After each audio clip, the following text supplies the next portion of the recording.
আমি নারী।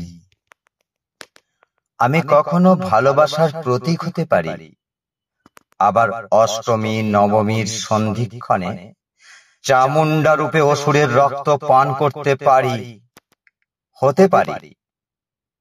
কখনো স্নেহের পরশ, আবার কখনো বীর দর্পে বীরঙ্গনা হতে পারি। আমি নারী, আমি প্রকৃতি স্বরূপা। আমার অনেক রূপ, তবে কেন আমার অস্বস্তি নিয়ে এত সংশয়, এত দ্বিধা? কেন এত ভয় আমার? কেনই বা আমার জন্মে ডেথ সার্টিফিকেট লিখতে হয় আরো এক নারীর?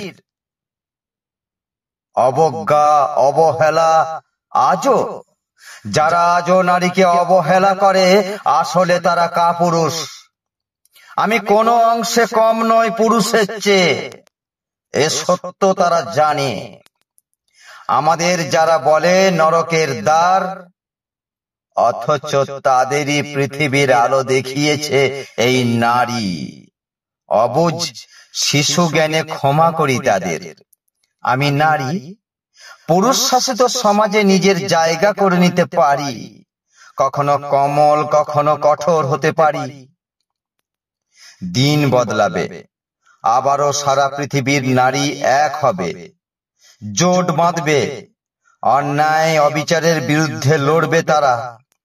সেদিন হবে স্বাধীনতার নব সূর্যোদয়, সেদিন হবেই নারীর জয়।